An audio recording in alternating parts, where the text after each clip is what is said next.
They come from a strange and exotic land, very far away. They speak a very strange language. It's called English. The British. No, the Americans didn't exist yet. The British. English, specifically. Because Britain talks about the British Isles, right? That could be Irish, it could be Scottish, like Ladybug, English, all down on that side. So we're talking about English. They were going to be paid. Like, they were trying to make that. They were fighting lots of wars trying to start separate. here at 1, 2, 3, kind of going all the way. Like Yeah, they still fight. You know, tobacco originally comes from India. But English settlers are introduced to my corn. Yeah, the English people are introduced to tobacco through North America. Well, originally folks in Central America. Oh, yeah. So, like, what we think of like Guatemala or Mexico, people that live down there, they're the first to kind of cultivate tobacco, and then it kind of comes up maybe about 900 AD or so up in this area. So the people have been growing tobacco here for hundreds of years by the time. But You want to try it? well, I mean, people do that today. Yeah. Unfortunately, you know, wars are still fought today. Not a lot of people realize that. Put it down. Put it on you. Would you? Right? All right. Yeah, I mean, there's your own version of school 400 years ago. And then you'll get... No, we're all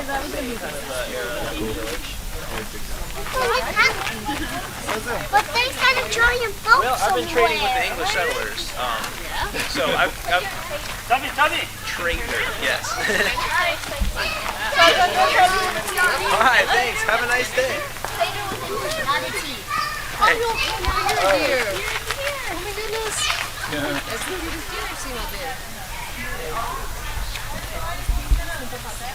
Pretty much every day. The way that people, at least the men, eat their full bodies every day. The women will maybe I'll get you.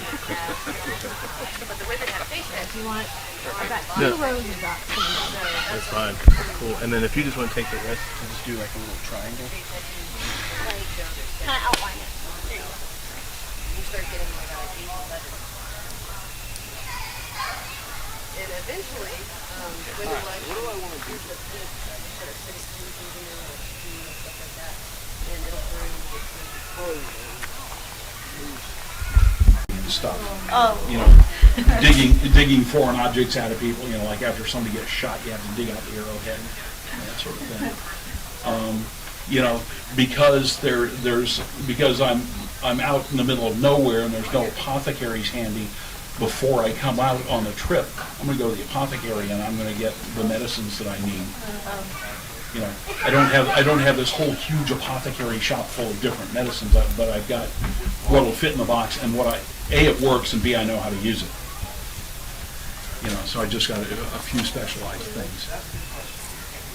And then, of course, over here, I'm occasionally having to do things like amputations, drills, holes and skulls for concussions, you know, setting and splinting fractures,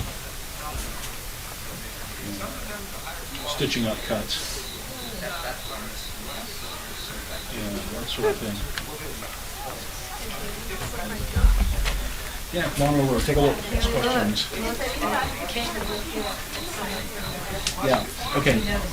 That's sulfur and olive oil to make itch cream. That's tincture of wormwood that kills intestinal parasites. Comfrey has chemicals in it that promote cell growth, so that makes wounds and fractures and things heal faster. Mustard for chest plasters for colds.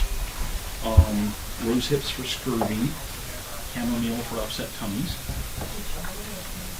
St. John's wort. Mainstream English medicine, they're using it for puncture wounds, and Irish folk medicine, including melancholy. Yarrow is antibacterial, it is not a painkiller, and it stops bleeding, so that's 15 for cuts. Willow bark is aspirin. This one, I'm about 35 years ahead of my colleagues in England. We won't talk about whether I've been hanging out with Spanish doctors. There we go. But by 1610, the Spanish have figured out that quinine works on malaria. Let's go out of here. gunshot ointment. I've got Oh, we never go to the clothes shop. I've got vinegar, turpentine, and alcohol to clean cuts with. And tobacco for a bunch of different uses. Honey for burns and infections. Gunshot equipment. So all these alum for clotting blood. Would you rub that over a cut and it'll stop the bleed? You remember? You're old enough, sir, to remember styptic pencils. Yeah, this is a styptic crystal.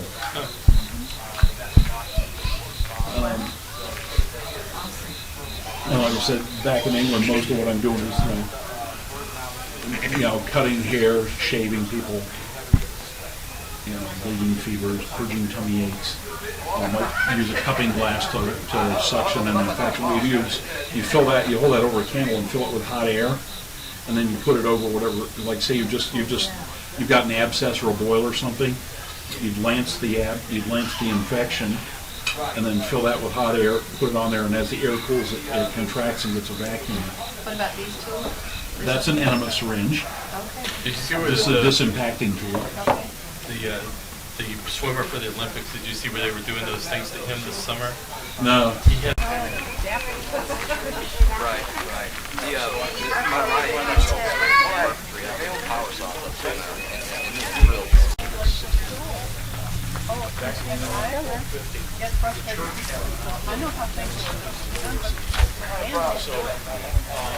Well, I'll tell you, if I keep on smashing my hand with ballots, I won't be able to do it either. I go home, not lately, but when we were supposed to a lot of hard in, my hands would be swollen when I got done hammering that tunnel, boom, smack my foot.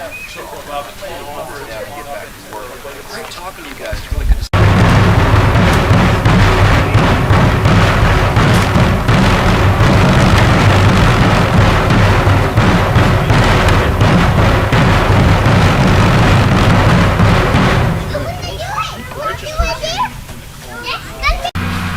I will play the assembly for the house and the soldiers that are out. If you could tell them it's not for war, it's for gathering.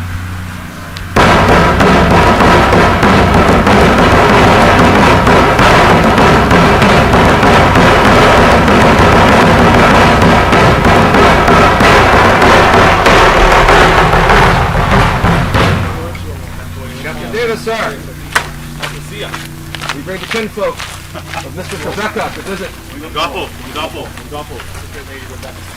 Lady Rebecca, that's the role. Goppo, Patoka. We shall proceed to the church. No, I believe we have some time before that's going to go on. All right, very well. I do believe that our delegation can be lodged until said time in our canvas awning. Very well. If you can have them go there.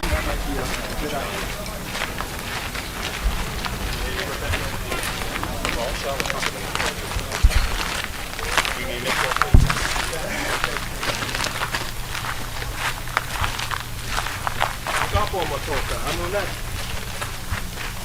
Hawatan.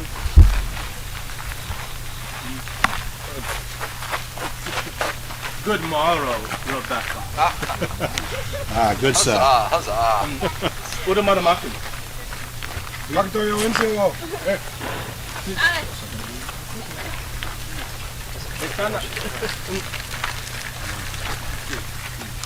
Fantasy. Nikut, Nun, Nus. No. As you said, no. How many cross big water? Yeah, your concept, your quinten. You know about quinten? Canoe, big boat, I think he says. How many will go on the boat? He's asking this. Oh, okay.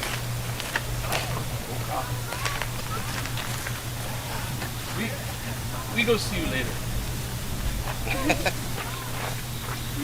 we a puke. You a puke man. Yes. A puke man. Yes. Okay. You have good trade puke. Yes. You. Very fine. Yes. Nimero. Nimero. I'll take care of your sister. Yes. Or there's no worries there. I have seen your shot, sir. I know I am safe. No Pusak. I want Pusak. We get Pusak in big water. Big Pusak on Quinten? On Quinten, yes. Large cannons aboard. Yes. You. Hey. No. Wisakan. Yes. Big Polka Tower. Yes, much fire. We will be keeping an eye on you. Yes. Polka Tower. Wisakan. Wisakan. Enough. Enough. If you'll excuse us, we will return to our dwelling, and we may lay out here and have your leisure if you so desire. And we bid you good day till we come back, and we shall proceed to the cash of it. So, that's what we are for. Enough. I'm not done.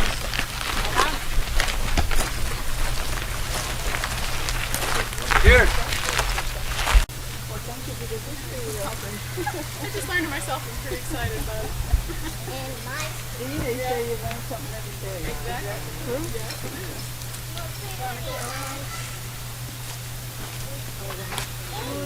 It's quite a wonderful place. It is. It really is. She's been wanting to see it since I started working for her. Oh, indeed. Good dating now. Thought this would be a good opportunity. Oh, yes. It's no better day than today. And the grandson, he's enjoying some of it. He's a little bit young for some of it. Oh, that's okay. He really likes the animals. Oh, yes. That's here. And the fires. And the fires. That is what keeps me here as well. Well, don't work too hard. No, I'm trying not to. I am in labor of the government. there's a lot. They got nice hats, don't You had many visitors today, good Reverend? Oh, a few so far. It's a busy day. Hopefully it will not tire you so. Tell me, lady, would the family be comfortable up there?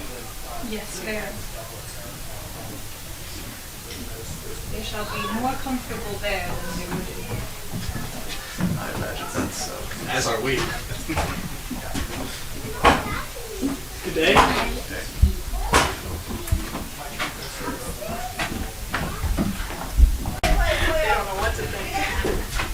I do see the young ones there have beads such as yours.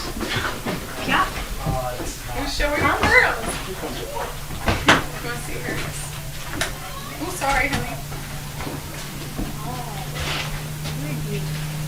Good day. My father gave me these for my marriage, John Rolfe. Who gave you those pearls? Good day to you all. How do you fare?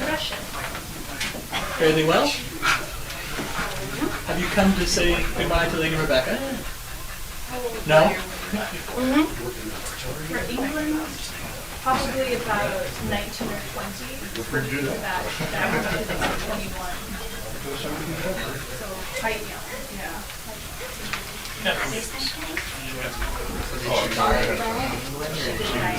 They actually were on the ship, sailing down the Thames, ready to leave, but she got too sick for them to continue. So she disembarked and she died in England. She never got to see her home or her sister. You may come closer if you would like. Of course, I promise our speech is the only thing funny about this. No idea. We're excitedly awaiting her return. Yeah, exactly. Do you see the marks upon her face? And I get to meet the family of my husband for the first time. So visit with his family while we are in England. And how old was John when you guys got married? John would have been 31. 31? Well, 31 this year, so he would have been 29.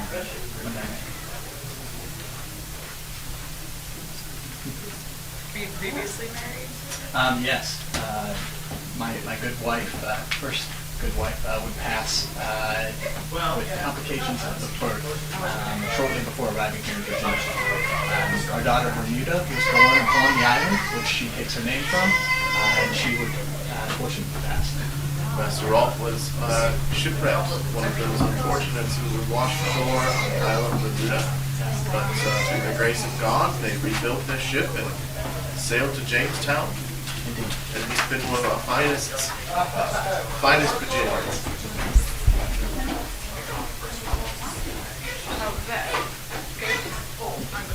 And from what we can see, they did not depict her with tattoos. However, most Powhatan women, especially those who have married, have some kind of tattooing on their faces. So it would seem very unusual that the daughter of the Paramount Chief Powhatan, who was married, we believe that she was married to a man named Coquitlam before her marriage to John Rolfe. So she was already of marriageable age. It would seem very unusual for her not to have any markings, but we can't say for certain that she did or did not. What happened to her first husband? We actually don't know. William Strachey is the only one to actually mention her husband Coquitlam in one document, and we don't see any other references to him either in negotiating her marriage or anything like that. So we don't know if he passed away or maybe he was somehow compensated for the loss of his wife, because it was in the Powhatan's interest as much as the English to have this union to kind of cement peace. Both cultures believed that marriages could create these cultural ties. And also in the Powhatan culture, much more so than the English, is a precedent for divorce and remarriage. And the Powhatan concept of marriage is a bit more fluid than that of the English as well.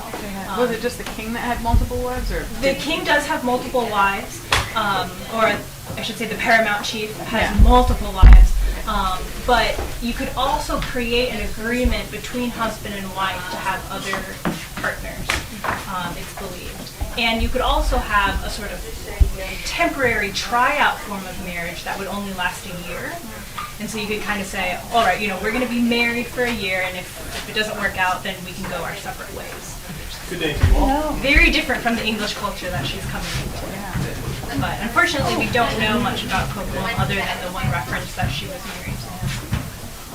That is suitable to me. You're the hubby. Oh, indeed, that is what they tell me, ma'am.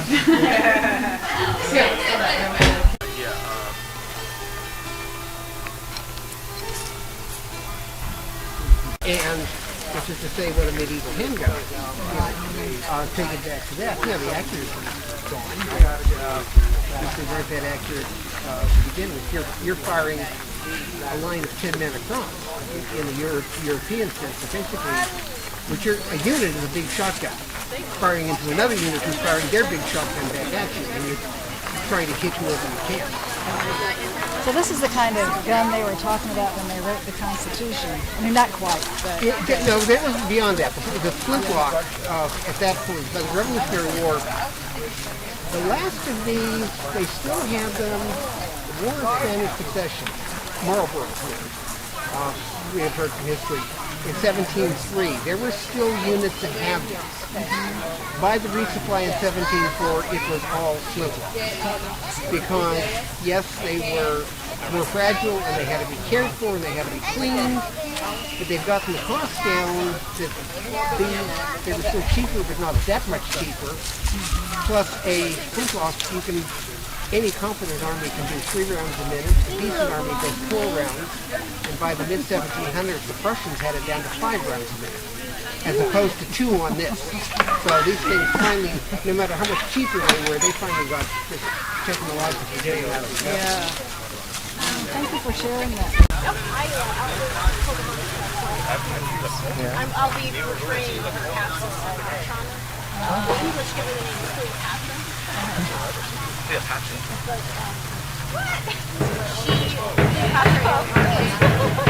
Matachana?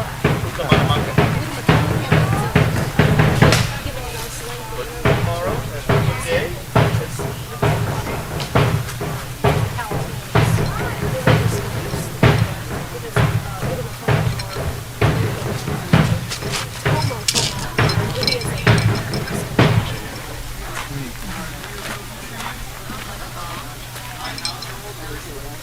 Makasan. Once we're in Rock Hall, Right. Yeah, once we go to the church, Okay. totally. And Yeah. at that point, do harm to the weasel. And pop goes the weasel, I guess. I don't know. But on the drum, it sounds kind of cool, right?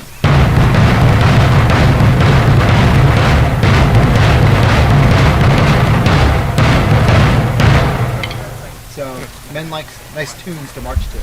And they don't even march to left, right in this country again. So when you're marching down the road, soldiers don't go left, right, left, right, left, right. They simply just go to the speed of the drum. So if I do this, walking slow. So if like we're jogging, which is a lot of fun in armor. So, but if you want to come back out and play some, feel free to come on out, and I can have you handle some sticks. All right? All right. Have a good time. Has marked upon her face as well. Very common for adult Powhatan women. So it would seem unusual for Pocahontas to not. We only have the one image of her that was made during the We do not know what has been altered to suit the audience that would be seeing that image.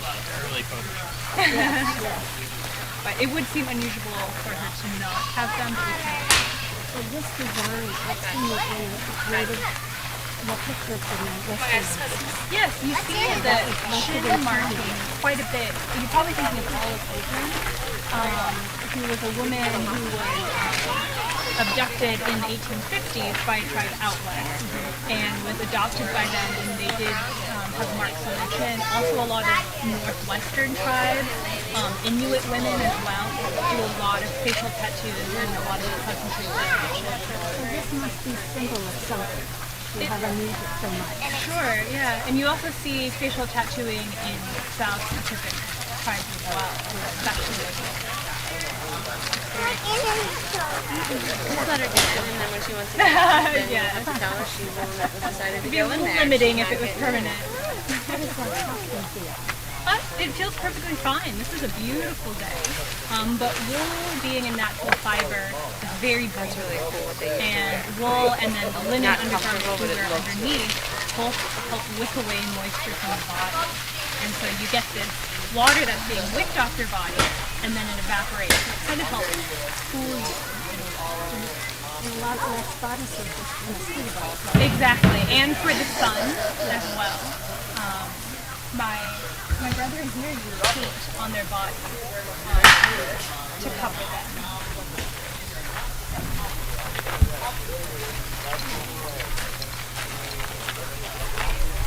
The big water. Land across the big water. Land of the Tanta Sea. Are you aware of the land across the water? No, we've never been there. We We are know going. all these people came from somewhere. Yeah, okay. We want to see. And Udamanamakan has sticks. He's going to count how many Tanta Sea. Okay. Okay. So we know when we come back. Okay. And so what are the sticks for again? Katana. But you take that with you. Anna. Anna.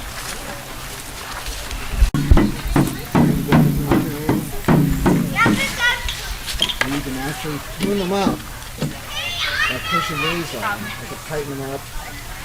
Because if you look at it, see how they're tight? Here's some just poke little parts of it. You can push this up and make it tighter, especially during the day, like how good during the day goes today. It's going to get really floppy sounding. After a while, probably won't be able to tune up much. So this is too much. This instrument here is called a tabor. It was played with a pipe that was similar to a recorder, but the pipe was made to be played with only one hand. And this instrument will be played by throwing it over the guy's shoulder and doing this. So he'd walk around like this. Right. It was the first one-man band. Now, there's a story, and I don't know if you can remember it, there's a story about a person that did that. Anybody got any ideas? Hamlin Town? Story where they had all these raps. And the guy was hired to come in, and he would play the music. And he took all the raps, they'd follow them out. And then they refused to pay him. So we went back again and did the same thing with all the children until they paid them. Pied Piper. I'm going to show you this. I don't know if I can get this to play. Yeah, this is an instrument that sounds a little bit like it does play. It's a little bit like a clarinet. And then I will add 2 spoonfuls of boiling water. Okay.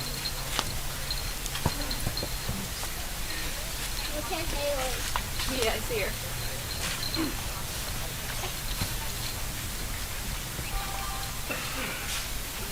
I'm going to mix it up, and when it gets moist enough that I can make little patties out of it, I will put it here in my cook pot, and they will boil. When they're done, they are supposed to rise to the top. Sometimes they do, sometimes they don't. And then I just pull them out, and they will end up looking, come here. There it is, like this. Mom, snazzy some. So they would make a pone in a couple different ways. One way is they would boil it like I'm doing today. Another way is they would bake it. When you bake it, it ends up looking something like this. You will bake it kind of like I have my corn right here. 1 second, you'll wrap it in some leaves and you'll put it near the fire and it'll bake that way. You don't want to get it too close to the fire because then it'll burn it. You kind of get into kind of the hot ashes. It's also known as ash cake or ash bread. So those are the 2 ways we can make bread. You can, this bread actually preserves pretty well. I pretty much accidentally conducted an experiment to see how long this bread would stay edible. I made some for a previous event and I left it in my car for about 6 months. Pulled it out the other day. It was still fine. It's hard, but it was still fine. Yeah, I think no. I think, okay, we might just run in for a little change. Did they have salt? Oh, they did not. 12:30, Pocahontas stuff is on. Okay, at 12:30, which everybody knows, they're going to do some Pocahontas stuff in the back. So it's a little bit different of a public day this year. Got that. No, they did not have any salt. For flavoring, they would use the walnuts, and they would also use sunflower seeds. I also tend to use a little bit of ash from the fire to put on my quail. Give it a little bit of tiny salty taste. But you know, they're used to it not having a lot of flavor. Like these apone, they taste, well the boiled ones kind of taste like oatmeal, you know. Very plain, non-flavored oatmeal. Okay.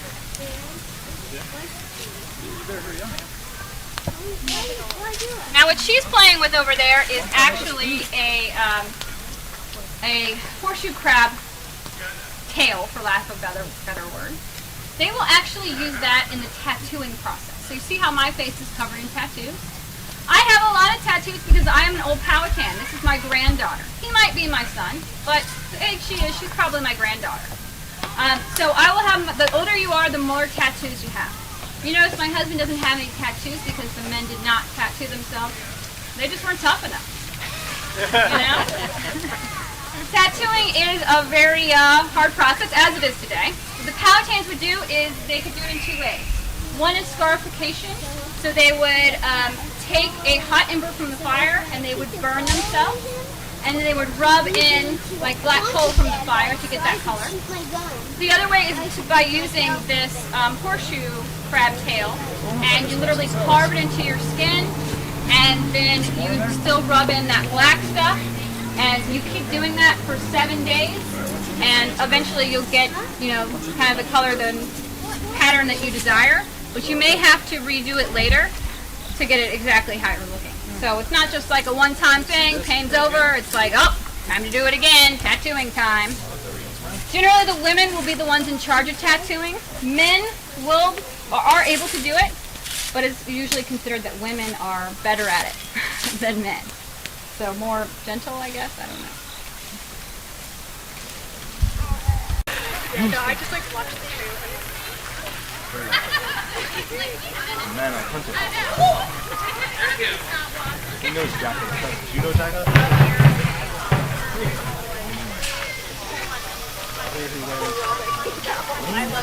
Aha! Wisakan Pusa. Aon. If you use the word protect.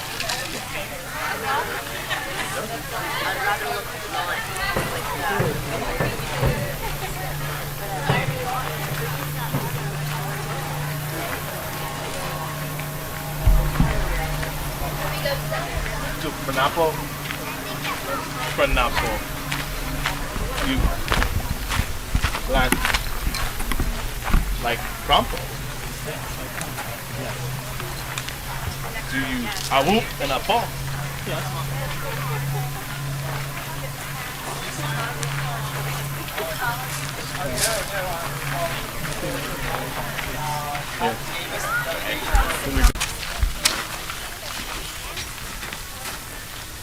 Musketeers, order your piece.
There appears to be much room in the rear of the church. If people would like to move inside. To Lady Rebecca and Master Rolf. Joining us is Captain Davis from Jamestown, an honored delegation, and our natural guests, the brethren of Lady Rebecca. Solomon tells us, cast thy bread upon the waters, for after many days thou shalt find it. What?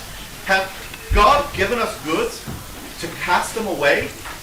Yea, verily, for Solomon saith, there is a time to seek and a time to lose, a time to keep and a time to cast away. But by this word of casting away is meant no violent rejecting of negligent losing of some things we hate or do not greatly esteem. We must casteth off our bread, that alm, which is most common, and which sustaineth life. Yet before a man may cast his bread, he must first shed the trinkets of a sinful life and give himself to God. For no work of any man can please God before the man himself be approved of him. And then all our good deeds shall be accepted of him. The verse also saith, after many days thou shalt find it. It does not say, quickly may we find it. Only through patience will we find the fruit of our casting. So husbandmen that cast their seed into the ground stay until the time of harvest, depending upon God for the fruitful increase of their labors.